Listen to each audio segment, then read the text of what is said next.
Market outlook पर चर्चा करने के लिए हमारे साथ सुंदरम म्यूचुअल के इक्विटी फंड मैनेजर रोहित सिकसरिया जुड़े हैं।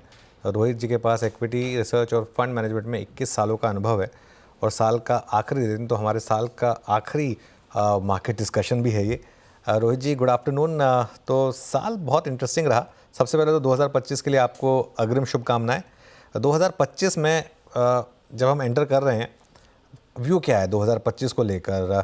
क्या इक्विटीज़ यहाँ से भी आउट परफॉर्म करेंगी? धन्यवाद अनुज।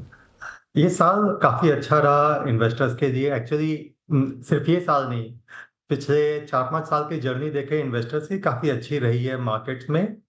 लास्ट 2 साल तो बहुत ही अच्छे रहे हैं, लेकिन अब हमें लगता है कि 2025 ईयर ऑफ कंसोलिडेशन होगा, जहां पे इन्वेस्टर्स को अपनी एक्सपेक्टेशंस थोड़ी कम कर लेनी चाहिए रिटर्न्स के मुताबिक। जैसे आपने देखा होगा साल 2022 में एक कंसोलिडेशन हुआ था 2 अच्छे सालों के बाद। कुछ वैसा ही 2025 में प्ले आउट हो सकता है, जहां मार्केट कंसोलिडेट करे before the next up move.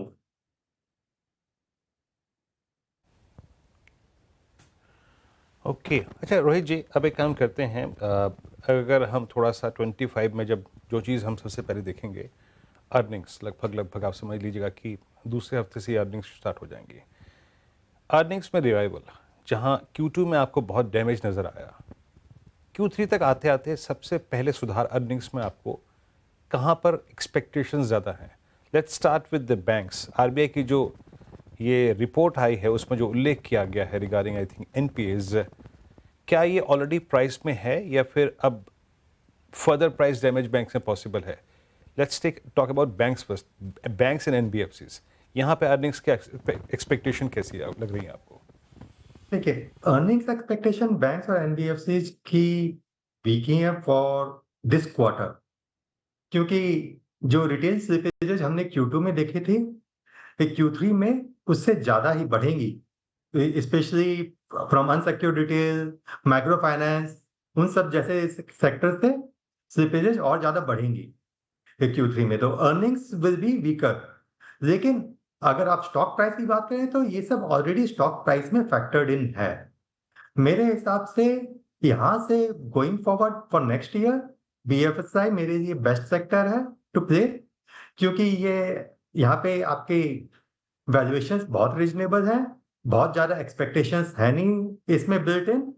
तो यहाँ विथ रेट कट जैसे अगर आरबीआई का जब आता है तो वो भी एक पॉजिटिव सेंटिमेंट देगा। तो ओवरऑल आपका stock returns can be better in the BFSI sector overall. ठीक है रोहित जी, पहले श्रेया बात कर रही हूँ मैं। पहले आपको नव वर्ष की हार्दिक शुभकामनाएं। सर, आपने अर्निंग्स की बात की, अर्निंग्स को लेकर थोड़ा सेक्टर स्पेसिफिक अप्रोच रखते हैं। अब एफएमसीजी पे मेरा सवाल है, Q2 काफ़ी ख़राब रहा और एफएमसीजी सेक्टर एक ऐसा सेक्टर है जो 2024 में वर्स्ट परफॉर्मर रहा है। 2025 के लिए और स्पेशली Q3 Q4 अगर आप देखें तो क्या हालात वहाँ पे आपको सुधरते नज़र आ रहे हैं? शॉर्ट टर्म में तो कोई खास चेंज नहीं है, लेकिन एफएमसीजी में एक चीज देखनी होगी कि बजट के टाइम गवर्नमेंट का रुझान कहाँ रहता है। अगर बजट में गवर्नमेंट का रुझान कंजम्पशन की तरफ ज्यादा रहता है तो वहां पे हमें एफएमसीजी में रिवाइवल दिख सकता है, क्योंकि स्टॉक्स ऑलरेडी करेक्ट किए हैं, वैल्यूएशंस रीजनेबल हो गए हैं। हमें बस एक ग्रोथ ट्रिगर का वेट कर रहे हैं। अगर हमें दिखता है कि growth revival, specially rural growth revival आ रही है, तो वहां पे FMCG can play out well next year. कि अगर ग्रोथ रिवाइवल आएगी तो एफएमसीजी में अच्छी खासी ग्रोथ हमें देखने को मिल सकती है। लेकिन सर, 2025 की मैं ब्रॉडर पर्सपेक्टिव से बात करूं तो वो कौन से ट्रिगर्स आपके नज़र में हैं जो बाजार को पुश कर सकते हैं? वो कौन से पॉजिटिव ट्रिगर्स आपके लिए? देखिए, 2025 की हम बात करें तो 2-3 ट्रिगर्स थे। एक तो था गवर्नमेंट स्पेंडिंग। गवर्नमेंट स्पेंडिंग काफी वीक रही है। एक्सपेक्टेशन है कि लास्ट क्वार्टर में काफी गवर्नमेंट कैचअप करेगी। अगर वैसा होता है तो वो थोड़ा आपका कैपिटल इंटेंसिव सेक्टर्स को थोड़ा पुश मिलेगा।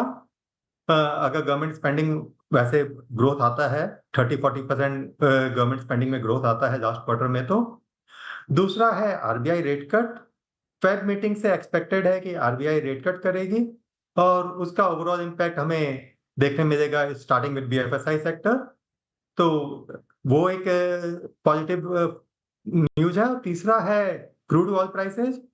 क्रूड ऑयल प्राइसेज जो कि सॉफ्ट रहे हैं, उसका जो मार्जिन पे पॉजिटिव इम्पैक्ट है वो हमें Q4 तक देखने मिलेगा। तो ये 2-3 चीजें हैं जो on the positive side market में हमें देखने मिलेंगी। ओके, आईटी और फार्मा दो स्पेसेस जहां शानदार आउट परफॉर्मेंस रही इस साल, खासतौर से फार्मा, इस पर अब आपका पोर्टफोलियो व्यू क्या रहेगा?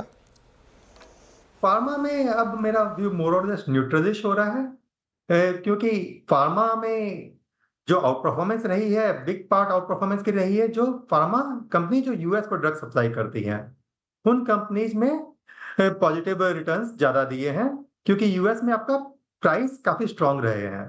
अब विद ट्रम्प कमिंग इन, थोड़ा सा डर है कि जो प्राइस में स्ट्रेंथ था वो उतना न रहे, तो उस कारण फार्मा में थोड़ा न्यूट्रलिश पोजीशन रहेगा। आईटी मैं अभी भी ओवरवेट रहूंगा, क्योंकि आईटी में स्टॉक्स अच्छा किए हैं, लेकिन अभी भी उसमें ऑन ग्राउंड फीडबैक बहुत पॉजिटिव है कि डिमांड रिवाइवल है, डिमांड रिवाइवल काफी स्ट्रांग है। तो गोइंग इनटू F26 वहां पे ग्रोथ बेटर हो सकती है जितना मार्केट एक्सपेक्ट कर रहा है उससे। ओके, अच्छा, आखिरी प्रश्न यहाँ पे आपसे, आपके आने से पहले हम 1 तारीख को आने वाले ऑटो सेल्स फिगर्स के एक्सपेक्टेशंस की बात कर रहे थे। पूरा ऑटो स्पेस इस वक्त काफ़ी बुरे दौर से गुजर रहा है। ऑटो में आपको देखिए, नो डाउट अर्निंग से प्रेशर तो विजिबल होगा, और लेकिन अगर दाव खेलना हो या फिर थोड़ा सा लोअर ट्रेजेक्टरी से बाय करना हो तो प्रेफर किसको करना चाहिए? टू व्हीलर स्पेस को जहाँ पे एक्स्ट्रा ऑर्डिनरी प्राइस डैमेजेस हुए हैं, या फिर पैसेंजर व्हीकल सेगमेंट को, या फिर कॉमर्शियल व्हीकल सेगमेंट को? चलिए, मैं इन सब से हटके एंसिलरीज में ज्यादा प्ले करना चाहूंगा, क्योंकि एंसिलरीज में दो तरफ से उनको पॉजिटिव डिमांड मिल रही है। एक कि उनका कंटेंट बढ़ रहा है डोमेस्टिकली, उससे उनको डिमांड मिल रही है। दूसरा, उन लोग एक्सपोर्ट में मार्केट शेयर इंप्रूव हो रहा है। तो ऑटोज में एंसिलरी के थ्रू प्ले करना चाहूंगा, ओईएम के थ्रू नहीं प्ले करना चाहूंगा। चलिए, बहुत बहुत शुक्रिया, आप इस कार्यक्रम में शामिल हुए और सभी सेक्टर्स पे अपनी राय रखी आपने, और आपको एक बार फिर से नव वर्ष की अग्रिम शुभकामनाएं। ईश्वर करे आपका ये अगला वर्ष बहुत मंगलमय रहे। इट्स 23646 और 650 अंक नीचे Nifty, IT, bank Nifty 50,854। Markets ने रिकवरी दिखाई और फ्लैट बंद होने की कोशिश करने की कगार पे Nifty. Anuj, levels to watch और कल के लिए क्या करें? बिल्कुल वीरो, देखिए लेवल्स का तो कोई इसमें मायने है नहीं। मैं यही कहूँगा कि ऐसी मार्केट है जिसमें आप कोई पोजीशन कैरी करके जा ही नहीं सकते वीरो। अगले जिसे कहते हैं ना कि ये रोज़ कमाओ रोज़ खाओ, वो वाला सीन है इस मार्केट में। न्यूट्रल जाइए इस मार्केट में आप एक बार, और उसके बाद फ्रेश पर्सपेक्टिव रोज़ आपको अगले दिन लेना होगा। मार्केट अभी भी काफ़ी कमज़ोर है। आज की जो रिकवरी है ना, इसको इस कॉन्टेक्स्ट में समझें कि बहुत ज़्यादा शॉर्टिंग थी, साल का एंड था, थोड़ी सी NAV पॉपअप, थोड़ा सा शॉर्ट्स ने भी बोला होगा कि थोड़ा प्रॉफिट बुक करके न्यू ईयर ईव को एंजॉय करते हैं, उस हिसाब से। तो ये बीच बीच में शॉर्ट कवरिंग आती रहेगी जैसी आज आई, लेकिन मार्केट का ओवरऑल टेक्सचर काफ़ी ख़राब है। जब तक आप 24,000 के ऊपर नहीं निकलते हैं और उसके ऊपर बंद नहीं होते हैं, तब तक मार्केट में दिक्कत रहेगी। और इस मार्केट में एक चीज़ जो आप ना करें वो है जल्दबाजी खरीदारी करने में। भले ही 400 पॉइंट ऊपर लेना पड़े, लेकिन कंफर्मेशन आ जाए एक बार कि हाँ सब कुछ ठीक है, उसके बाद ही बाइंग करें, तो वो मेरे ख्याल से एक बेटर अप्रोच रहेगी यहाँ पर। चलिए अब कल की तयरी करते हैं, उसके बाद थोड़ा सा न्यू ईयर रेजोल्यूशंस की बात करेंगे। पहले यतिन के पास चलते